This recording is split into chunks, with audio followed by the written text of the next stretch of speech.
नमस्कार। World cup उच्च दर्जे की परंपराओं से भरा हुआ है और कई मायनों में आकर्षण इससे जुड़े हुए हैं। 1930 में अपनी स्थापना के बाद से यह दुनिया में सबसे बड़ा खेल आयोजन रहा है। इस मेगा इवेंट में पिछले कुछ वर्षों में कई बदलाव हुए हैं और आने वाले वर्षों में भी ऐसा ही रहेगा। हर 4 साल में एक बार आयोजित होने वाले इस टूर्नामेंट की लोकप्रियता भी उसी तरह बढ़ती जा रही है। इसकी बढ़ती लोकप्रियता का वो आलम है कि 2018 वर्ल्ड कप के आंकड़े बताते हैं कि इस आयोजन का 32 अरब लोगों ने निरंतर देखा और फॉलो किया। वो अपने आप दर्शाता है कि इससे किस तरह दुनिया के सभी महाद्वीपों के लोग तन्मयता और जोश के साथ इस फुटबॉल के महाकुंभ का हिस्सा बनते जा रहे हैं। वर्ल्ड कप के सफलता और लोगों के विशाल जुड़ाव से न केवल वर्ल्ड कप के इतिहास को जानने की उत्सुकता बढ़ती है, बल्कि फुटबॉल के खेल के सतत विकास को जानना भी प्रासंगिक हो जाता है।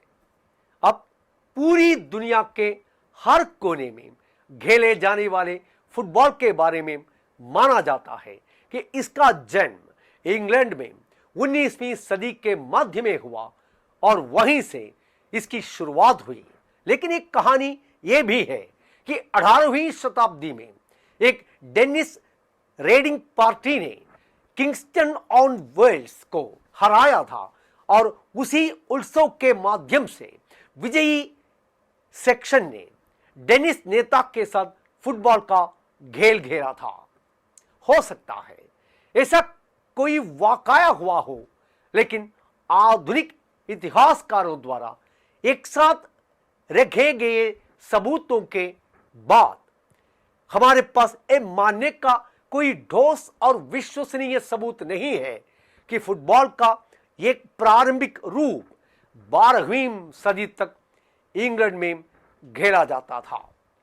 दूसरी ओर हमारे पास इस बात के पर्याप्त प्रमाण उपलब्ध है कि आधुनिक फुटबॉल से मिलता जुलता खेल ईसा के जन्म से सदियों पहले खेला जाता था। इस प्रकार का पहला संस्करण आमतौर पर ज्ञात स्यूचू है, जो लगभग 2500 साल पहले चीन में नियमित रूप से खेला जाता था। स्यू यानी पैरों से गेंद को किक करना और चू यानी चमड़े से बनी एक गेंद का एक विशेष मैच होता था, जिसे चीनी सम्राट के जन्मदिन पर किया गया था। इसके तहत 2 टीमें शाही मंडप के साथ एक पिच पर खेलती थी। दोनों तरफ गोल के रूप में 9 मीटर ऊंचे बांस के 2 खंबे होते थे, जो खंभों से जुड़े रेशमी जालों से बंधे होते थे। कहा जाता है कि सम्राट स्वयं इस तरह के खेलों में भाग लेते थे। वास्तव में तो उनमें से एक चेंग थी जिसने 32 ईसा पूर्व में चीन पर शासन किया था। कथित तौर पर इस खेल का एक पुराना खिलाड़ी था। हालांकि उनकी महारानी और मंत्रियों ने आम लोगों के साथ उसकी भागीदारी से इनकार किया था। पुरातात्विक सबूतों के अलावा लियू की एक कविता के रूप में साहित्यिक गवाह भी है कि फुटबॉल की जड़ें पूर्व ऐतिहासिक चीन में थी। फुटबॉल पूर्व ऐतिहासिक समय में यूगोस्लाविया के डाल्मेशियन तट सीनी पर भी खेला जाता था। यहां 2री शताब्दी ईस्वी से एक रोमन स्टील डेटिंग में एक युवक को हेक्सागोनल वर्गों से बनी गेंद को पकड़े हुए दिखाया गया है, जैसे कि अब कई फुटबॉल का उपयोग किया जाता है। यूगोस्लाविया के इतिहासकारों के अनुसार गेंद शायद चमड़े से बनी थी और डाल्मेशिया में अन्य रोमन स्मारकों से एक निश्चित तौर पर कहा जा सकता है कि फुटबॉल का एक ऐसा रूप सहित गेंद को घेल में न केवल ओरियन में बल्कि रोमन साम्राज्य का में भी लोकप्रिय रूप से खेला जाता था। यह भी एक सच बात है कि जापानियों ने 7वीं शताब्दी में फुटबॉल का एक रूप भी खेला जिसे वे ख्यामरी कहते थे। एक ऐसा खेल जो स्पष्ट रूप से चीनी रीति रिवाजों, कला और संस्कृति से अपने समारोह और नाजुक कौशल से प्रभावित था। वो खेल कथित तौर पर 14 वर्ग मीटर के प्लॉट पर खेला जाता था। यहां उत्तर पूर्व कोने में एक देवदार का पेड़, दक्षिण पूर्व कोने में एक विलो का पेड़ और दक्षिण पश्चिम कोने पर एक मेपल का पेड़ था। इसमें 8 खिलाड़ी हिस्सा लेते थे जो एक दूसरे को गेंद के पास करते थे। यह साफ तौर पर बेहिचक कहा जा सकता है कि फुटबॉल के खेल का विकास दुनिया भर में मानव सभ्यता के विकास के साथ साथ समानांतर रूप से हुआ। इसलिए यह आश्चर्य की बात नहीं है कि यह खेल सुदूर पूर्व से पश्चिम की ओर दोगुनी तेजी के साथ विकसित होता गया। सिकंदर महान को मैसेडोनिया में इस महान खेल की शुरुआत करने का श्रेय दिया जाता है और बाद में जूलियस सीसर इसे अपने खेलों के साथ गैलो रोमन सभ्यता की गोल में लाया, जिसमें संयोग से भविष्य के फुटबॉल की जड़ें भी शामिल थीं। यूनानियों ने खेल को एपिस्कोरोप कहा और ऐसा लगता है कि वे इसमें एक बहुत बड़ी गेंद का इस्तेमाल करते थे। रोमन्स ने अपनी ओर से इसे हर्पस्टम कहा, एक ऐसा खेल जिसने बाद में इटालियंस ने गियोको डेल कैल्सियो के रूप में जन्म दिया। तब वो समाज के एलीट वर्ग और यहां तक कि चर्च के टॉप अधिकारियों द्वारा ही खेला जाता था। पोप क्लेमेंट सात, लियोनेक्स और अर्बन सात कथित तौर पर अपने समय में इस प्रकार के फ्लोरेंटाइन फुटबॉल के चैंपियन थे। एपिस्कोरोस और हर्पस्टम में भी बहुत सारे सामान्य कारक थे जो त्यूचू और ख्यामरी से बहुत मिलते जुलते थे, जो कि ओरिएंट से उत्पन्न हुए थे। और एक आम बात वो भी थी कि उन सबके बीच फुटबॉल की एक प्रतियोगिता भी होती थी। इन सबके बीच एक अच्छी बात यह रही कि इन आदेशों का फुटबॉल पर बहुत कम प्रभाव पड़ा और जमकर भूला भला।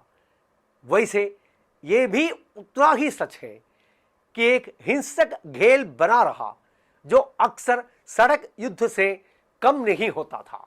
इसलिए इसे तब तक जारी रखा जाता था जब तक कि वर्षों की शाही नाराजगी से कुछ हद तक शांत न हो जाए। शायद शिलालेखों का उतना प्रभाव न होने और युद्ध में तीरंदाजी का महत्व कम होने के कारण भी इसका विस्तार और बढ़ा। चार्ल्स ड्यूडी इस खेल को मंजूरी देने वाले पहले अंग्रेज सम्राट थे जिन्होंने कथित तौर पर शाही परिवार की टीम और ड्यूक ऑफ अल्बा के नौकरों की एक टीम के बीच एक मैच देखा था। इन नौकरों की टीम ने जीता था, जिसमें राजा को भी अपना दांव हारने के लिए मजबूर होना पड़ा।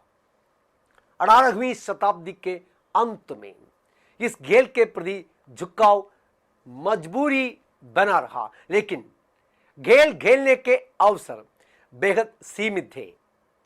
यह बात और है कि सार्वजनिक स्कूलों में नियमित रूप से फुटबॉल के विभिन्न रूप खेले जाते थे, जिसमें विनचेस्टर, चार्टरहाउस और ईडन सबसे प्रमुख थे। वे सब ठीक खेल खेले गए, लेकिन प्रत्येक स्कूल की व्यक्तिगत परंपराओं और रीति रिवाजों के अनुसार फुटबॉल का अलग अलग रूप था और इसने कठिनाइयों को जन्म दिया, क्योंकि स्कूलों के बीच मैचों की व्यवस्था नहीं की जा सकती थी, क्योंकि वे टीमें अक्सर अलग अलग नियमों के लिए खेलती थी।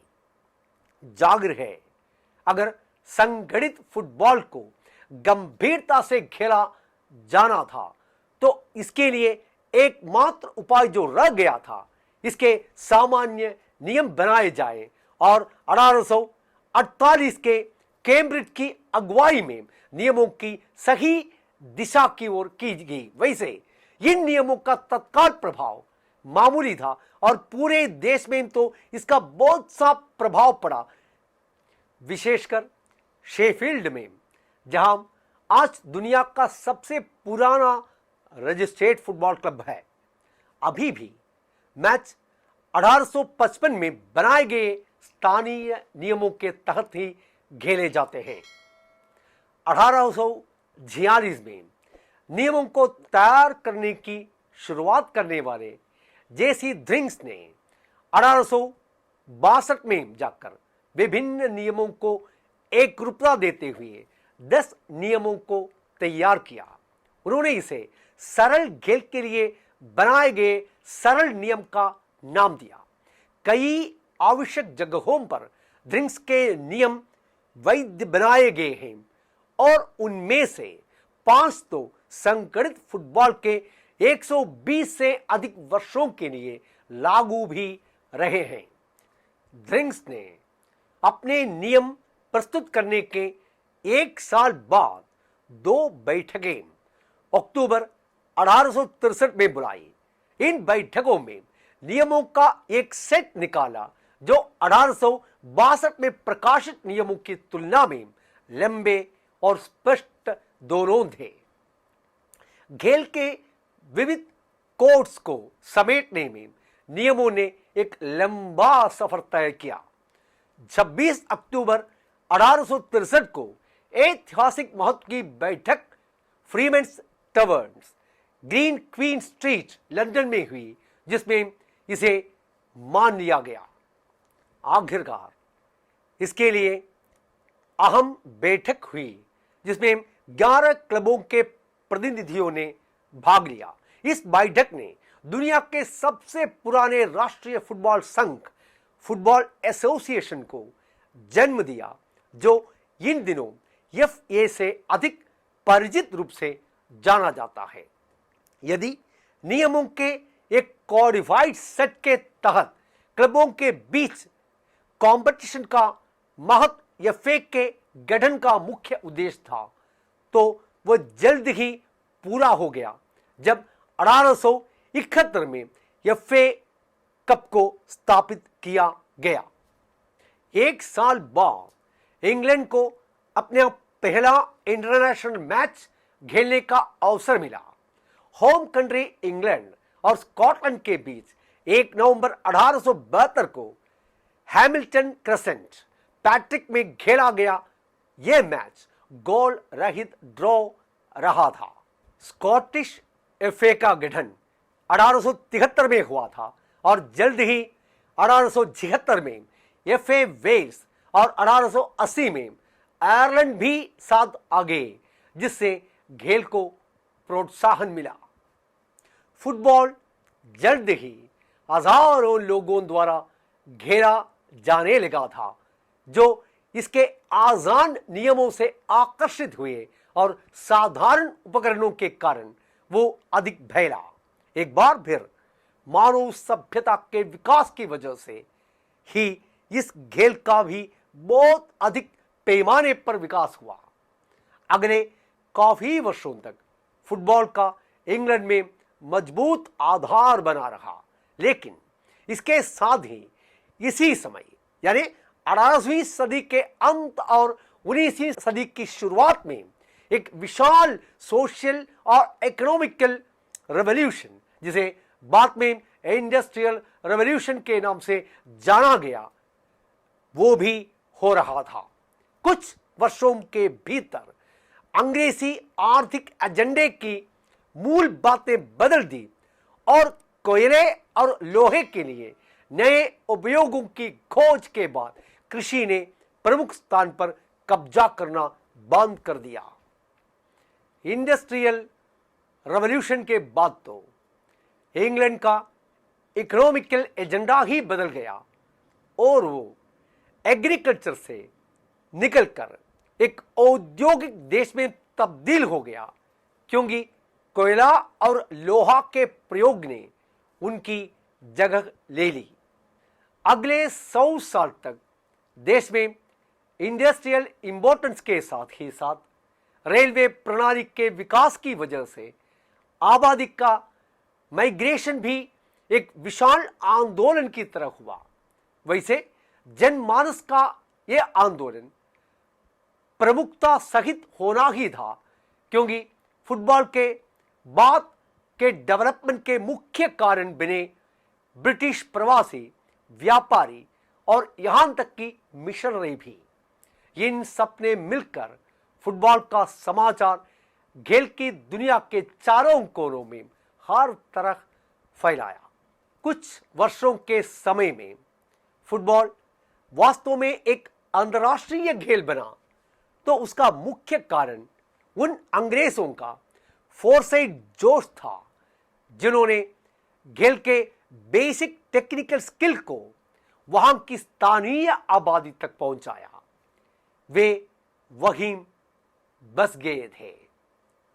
विदेशी धरती पर फुटबॉल की शुरुआत ने फुटबॉल के बड़े पैमाने पर और निरंतर खेल का रास्ता साफ किया, और इसी के एक नेचुरल परिणाम के रूप में डेनमार्क और हॉलैंड जैसे देशों में राष्ट्रीय फुटबॉल संघों का जन्म हुआ।